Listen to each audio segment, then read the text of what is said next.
Have you ever heard of a man so unlucky to be caught in the middle of the world's deadliest weapon?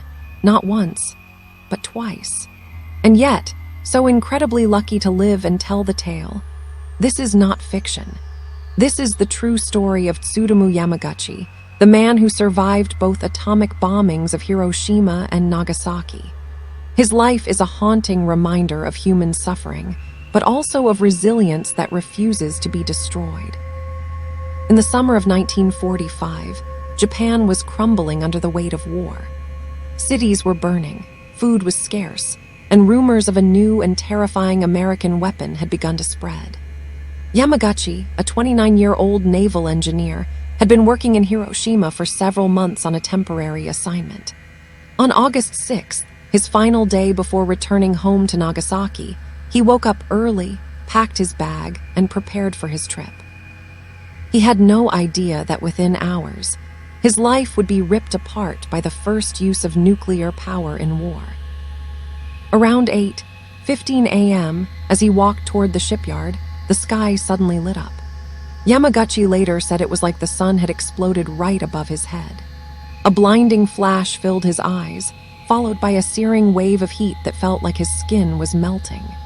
Instinctively, he threw himself into a ditch as the shockwave thundered across the city. Buildings collapsed in an instant, firestorms erupted, and within seconds, Hiroshima was turned into hell on earth. When Yamaguchi regained consciousness, his body was burned, his eardrums ruptured, and the world around him had turned into ash.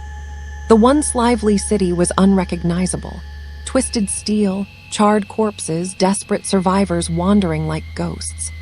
Somehow, despite his injuries, he dragged himself through the chaos, searching for safety. That night, as Hiroshima burned, he lay in agony, unsure if he would live to see the morning. But Yamaguchi did survive, and in one of history's cruelest twists, he still boarded a train the next day, heading home to Nagasaki.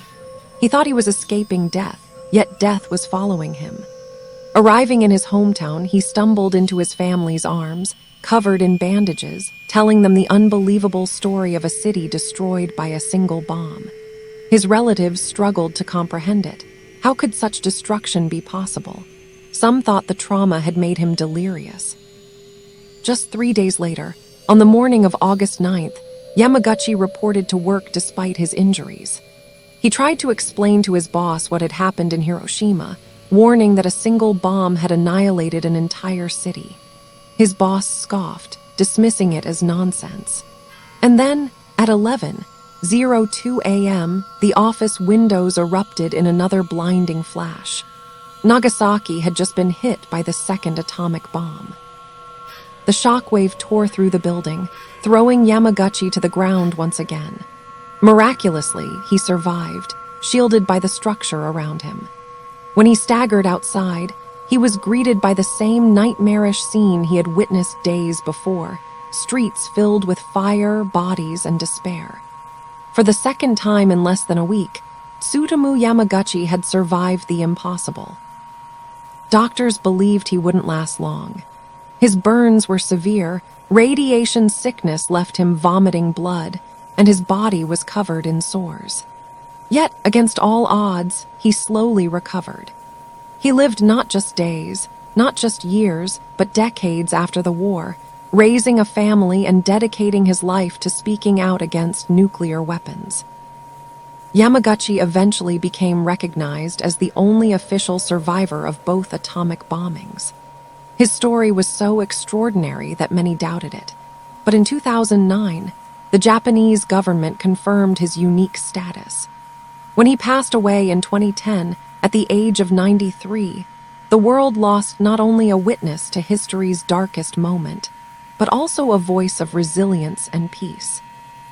His words remain powerful today. Yamaguchi once said, "Having experienced both Hiroshima and Nagasaki, I sincerely hope that no human being will ever have to suffer what we endured." The story of Tsutomu Yamaguchi is not just about survival. It is about the strength of the human spirit, about how, even in the face of destruction meant to erase life itself, one man carried on. And through his survival, He became living proof of both the horror of war and the enduring will to live. So the next time you hear about Hiroshima and Nagasaki, remember this. Among the ashes of two destroyed cities, one man stood up twice, scarred but unbroken, to tell